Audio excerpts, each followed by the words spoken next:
Kami dari calon guru penggerak Angkatan 10 DKI Jakarta, Kota Jakarta Timur akan melakukan demonstrasi kontekstual modul 2.3 coaching dalam supervisi akademik yang terdiri dari pengamat atau observer, coach, dan coachee. Bersama saya, Rahmat Haryadi, SDN Susukan 02 Pagi sebagai observer.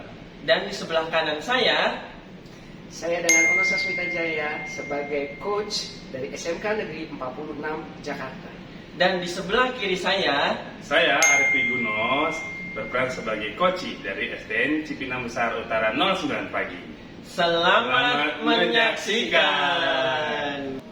Assalamualaikum warahmatullahi wabarakatuh. Waalaikumsalam warahmatullahi wabarakatuh. Gimana Pak Ono, kabarnya mana? Alhamdulillah, kabar baik. Bagaimana kabarnya Pak Hari? Alhamdulillah sehat baik juga.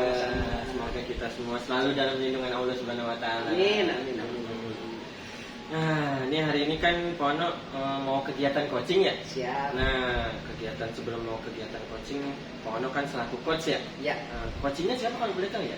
Nanti Pak Arif. Pak Arif ya? Ya, Oke, betul. Pak Arif sebagai coachee ya? Betul. Oke, nah agar kegiatan coaching Pak Ono berjalan lancar, tentunya saya akan memberikan penguatan kepada Pak Ono agar kemudian acara coachingnya berjalan dengan baik dan lancar. Yang pertama, kita akan mendiskusikan tentang rubrik penilaian di kegiatan coaching.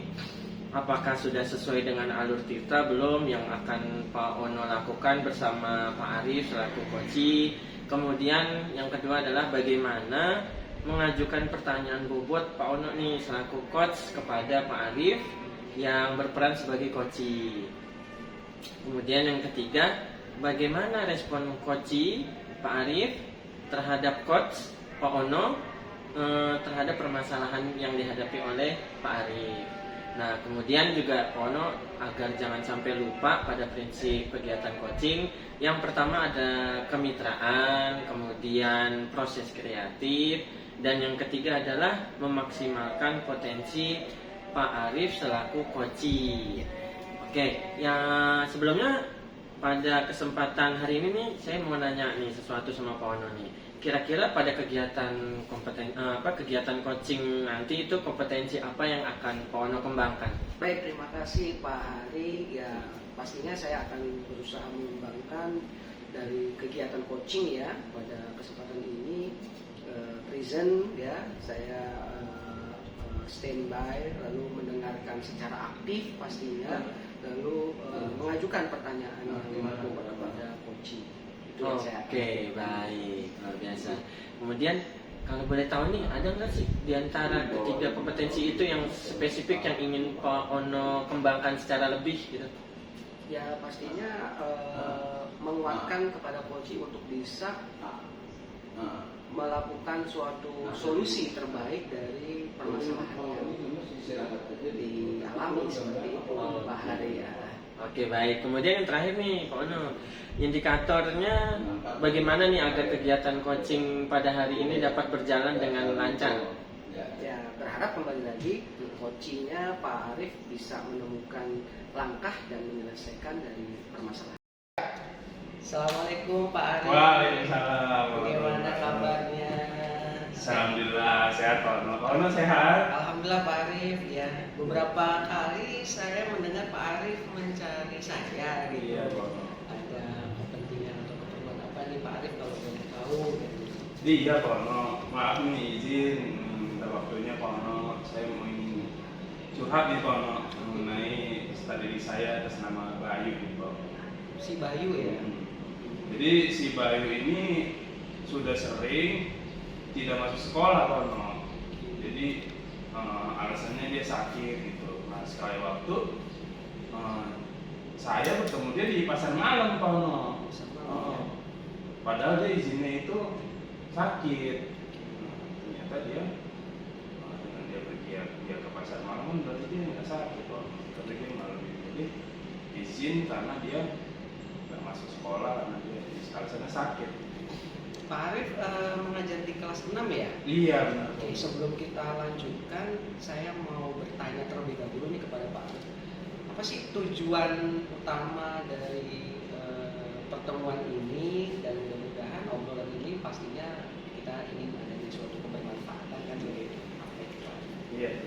Jadi tujuannya saya bertemu Pak Ono nih, saya cari-cari Pak Ono, saya ingin curhat gitu mengenai peserta didik saya yang atas nama Bayu ini. Dia tidak masuk sekolah karena alasannya sakit, padahal nggak sakit. Saya bertemu dia di pasar malam sedang bermain. Nah, tujuan saya bertemu Pak Ono, saya ingin mencari solusi untuk si Bayu ini agar dia tidak mengulangi kesalahannya, yaitu pertama berbohong, kedua dia tidak masuk sekolah, ketiga dia malah lebih milih bermain. Saya ingin merubah kepribadiannya nih Pak Ono nih, agar si Bayu ini bisa berubah gitu, tidak lagi berbuat seperti itu. Karena di kelas 6 ini terakhir gitu Pak Ono, karena sayang sekali dia masuk terakhir dia sekolah dasar, nanti dia buat kasus akhirnya dikeluarkan dari sekolah. Kasihan Pak Ono, udah terakhir gitu, tapi dia buat pula gitu. Saya mau mengarahkan dia ke arah yang lebih baik gitu Pak Ono. Yang menarik juga ya, si Bayu ini berarti permasalahannya begitu luar biasa ya Pak Arif ya. Ada nggak rencana Pak Arif gitu untuk yang dilakukan ya, apalagi kan tadi Pak Arif mengatakan bahwa permasalahan dari Bayu ini sangat, berarti luar biasa ya Pak Arif ya, peserta didik atas nama Bayu ini dengan problema yang ada ini menjadi suatu catatan tersendiri ya. Nah, tujuan dan rencana yang sudah akan dibuat Pak Arif itu seperti apa? Ya, yang jelas rencana saya untuk si Bayu ini, karena dia memang manusia udah fatal ya, dia berbohong tidak masuk, padahal dia main ke pasar malam. Saya panggil Pak Ono, saya kasih tahu alasannya, kita didampingi oleh kepala sekolah dan juga orang tuanya. Karena saya takutnya itu orang tuanya juga akan membantu anaknya gitu, karena orang tua akan membela anaknya apabila anak itu juga melakukan kesalahan gitu. Karena orang tua pasti bilang, enggak apa-apa anak saya orang sakit gitu. Padahal orang tuanya nggak tahu kalau saya bertemu dengan Bayu di pasar malam, dia tidak main di pasar malam tersebut ya. Jadi rencananya saya melakukan pemanggilan dan pembimbingan peserta dan oleh kepala sekolah dan orang tuanya si Bayu. Berarti itu merupakan rencana ke depan ya Pak Arif Iya. ya, yang akan dilakukan terhadap peserta didik atas nama Bayu tersebut. Nah, kalau menurut Pak Arif, kesempatan dari rencana tersebut itu seperti apa kalau dilihat dari situasi? Ya, kalau kesana dari rencana tersebut keberhasilannya ya, semakin keberhasilan itu mungkin tinggi ya Pak, karena dia itu di kelas 6 sudah tanggung ya, jadi orang tuanya mau membela anak gimana juga tetap salah. Karena menurut saya alasan adalah dipergunakan untuk menutupi kesalahan. Jadi mau ditutupin sebagaimanapun, tetap saya lihat adalah sebuah kesalahan. Dan saya harapkan juga dari hal ini si Bayu dapat belajar gitu, agar ini tidak terulang lagi di lain hari.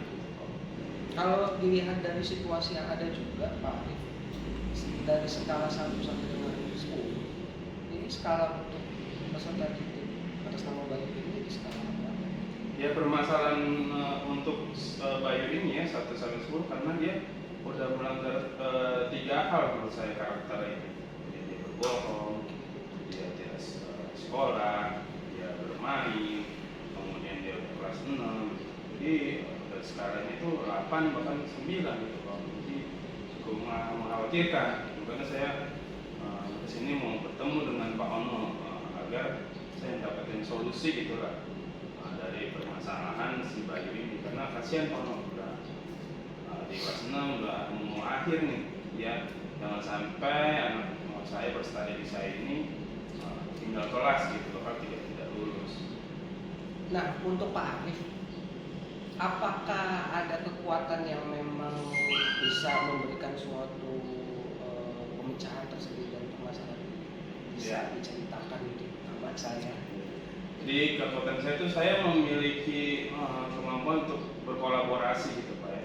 Karena saya bukan Superman, saya bukan superhero gitu. Saya membutuhkan bantuan dari orang lain ya, termasuk yaitu tadi saya bilang saya akan didampingi oleh kepala sekolah dan juga orang tuanya, karena untuk di sekolah dasar itu tidak ada guru bimbingan konseling gitu. Jadi kemampuan saya untuk berkolaborasi diharapkan dapat merubah situasi agar si Bayu ini menjadi lebih bisa belajar, bahkan lebih bisa berprestasi. Nah, dari semua itu menurut Pak Arif, apakah juga ada hambatan? Ya, tentunya hambatan karena kebetulan si Bayu ini memang murid titipan dari guru sebelumnya Pak. Jadi ketika kita rapat pergantian kelas, kita mendapatkan amanah dari kepala sekolah untuk menjadi suatu wali kelas atau wali kelas 6, guru sebelumnya, guru kelas 5 menitipkan titip ya Bayu, karena anak ini memang termasuk anak yang suka memang tidak masuk dan orang tuanya cenderung membela gitu. Jadi kenapa Bu anaknya nggak masuk? Kan kita menghubungi ya, karena sudah lebih dari sehari atau 2 hari kan dia tertinggal pelajaran. Dan juga orang tuanya membela, Bayu sakit Bu, Bayu sakit Pak. Padahal aslinya enggak. Terus temennya lewat rumahnya, enggak kok Pak, tuh lagi main HP, tuh lagi main layangan. Selalu begitu dari kelas 5. Dan ini terus berulang gitu kalau nggak di kelas 6 ini. Nah, karena itu menjadi hambatan saya gitu Pak. Ya, memang cukup menarik ya yang sudah diberikan gambaran Pak Arif. Rencananya juga sudah sebenarnya cukup matang. Nah, kalau rencana yang sudah cukup matang ternyata di luar dari gambaran kita atau seperti Pak Arif yang sudah direncanakan, ada opsi lain nggak dari rencana yang sudah direncanakan Pak? Kalau itu saya akan menjemput bola ya Pak ya. Saya akan memberikan pendampingan individu secara mandiri kepada si Bayu. Saya memberikan pemahaman, cita-cita dia mau jadi apa, kemudian dari cita-cita tersebut akan saya harapkan mengalir gitu rasa kemauan dia untuk belajar, untuk bersekolah, karena yang menjalankannya itu kan si Bayu. Kalau dia tidak ada rasa muncul rasa insting untuk belajar, dia tidak akan mau untuk melakukan atau berubah. Makanya saya tanya dulu cita-citanya apa, sayang nggak sama orang tua. Apalagi Bayu ini kan anak laki-laki kan, dia akan menjadi tulang punggung keluarga, dia akan menjadi imam untuk keluarganya. Nah, kalau dia tidak berubah dari sekolah dasar ini, untuk kedepannya itu akan ada tantangan-tantangan baru. Dia akan bertemu teman-teman yang baru gitu. Nah, makanya dia harus lebih siap untuk ke jenjang berikutnya. Makanya dari sekarang itu saya menentukan untuk hal itu kalau opsi pertama tidak berhasil. Berarti ini sudah kita Pak Arif sudah berbicara kepada rencana aksi ya yang akan dilakukan. Nah, coba lebih spesifik mungkin diberikan gambaran langkah-langkah yang memang akan dilakukan kembali oleh Pak Arif untuk penyelesaian dari permasalahan peserta didik ya atas nama Bayu ini ya. Dari langkah-langkahnya lebih spesifik seperti apa Pak? Ya, pertama saya akan membuat kesepakatan gitu. Kemudian saya tidak akan memarahi, saya akan berpikir terbuka terhadap si Bayu. Kenapa? Saya akan membuat dia nyaman. Karena pasti dia semakin saya marah, saya akan semakin jauh. Saya nggak mau masuk kalau saya masuk nanti Pak Ari marah. Saya nggak mau seperti itu. Jadi langkah pertama saya akan membuat kesepakatan dengan si Bayu. Bagaimana dia mau untuk tidak melakukan kesalahan tersebut, kali tidak masuk sekolah, berbohong, sakit padahal dia nggak sakit. Setelah dia membuat kesepakatan, dia akan muncul gitu rasa kemauan untuk bersekolah. Karena apa? Itu kesepakatan bukan dari guru, bukan dari orang lain, tapi dari dia sendiri yang sudah menentukan kesepakatan tersebut. Jadi seperti kata Ki Hajar Dewantara kan, Soro Sungguh kita di depan itu menjadi panutan, di tengah-tengah kita bisa juga jadi teman rangkul, di belakang kita memberikan dorongan kepada si Bayu agar kelak dia menjadi calon generasi penerus bangsa yang bagus gitu lah, untuk lulusan dari sekolah. Itu udah cukup luar biasa juga ya Pak Arief, sudah memberikan suatu gambaran langkah sampai dengan rencana aksi. Nah, pertanyaannya, ada komitmen pastinya dari semua rencana yang tadi sudah disebutkan.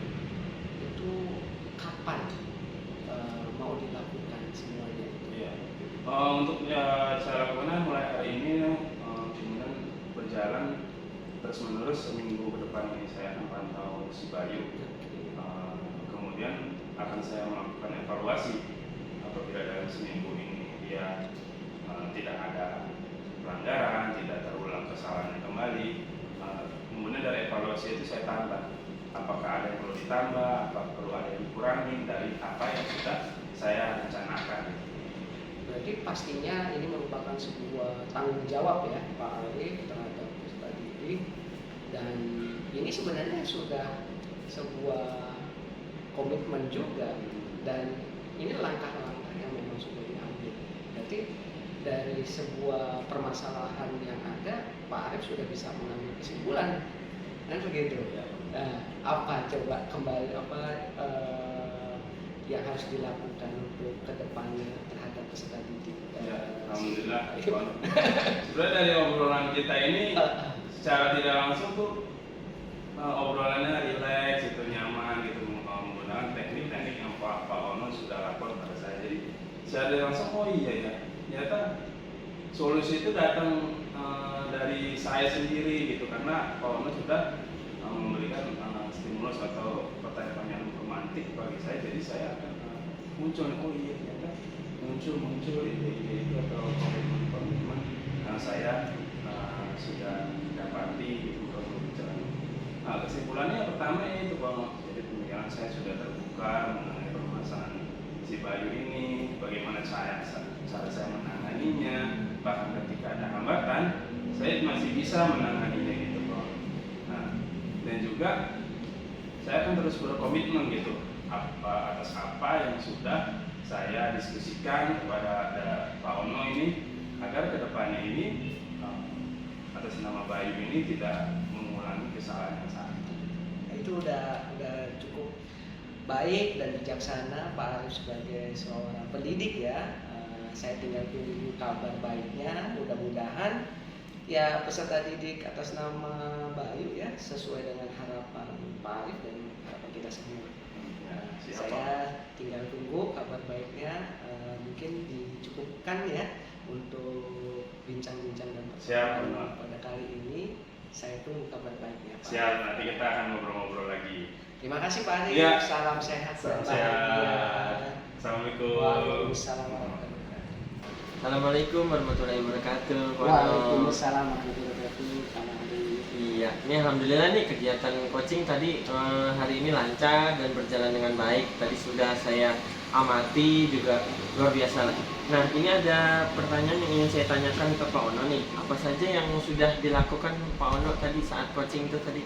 Ya alhamdulillah Pak Hari, tadi saya melakukan coaching, saya sudah mengikuti sesuai dengan alur Tirta gitu, lalu menanyakan tujuan identifikasi rencana aksi dan pastinya adanya tanggung jawab kepada coaching tersebut. Oke, baik. Tadi sih saya juga sudah melihat bahwa Pak Ono memang dalam melakukan kegiatan coaching tersebut sudah sesuai dengan alur Tirta, yang mana menanyakan di tujuannya, kemudian identifikasi, kemudian rencana aksi nyata, dan yang terakhir itu tanggung jawab, dan sudah sesuai banget dengan alur Tirtanya. Nah, yang terakhir Pak Ono, saya mau nanya nih, kompetensi apa lagi yang akan Pak Ono kembangkan nih di kemudian harinya pada kegiatan coaching? Saya akan coba memahami alur dari proses Tirta dan mencoba berkolaborasi dengan teman untuk bisa memberikan yang terbaik pastinya. Oh, gitu. Baik, luar biasa ya. Ya udah, kalau gitu sekian Pak observasi yang sudah saya lakukan. Kurang lebihnya mohon maaf ya Pak Ono ya. Terima kasih sudah berkenan saya sebagai pengamat. Assalamualaikum warahmatullahi wabarakatuh. Waalaikumsalam.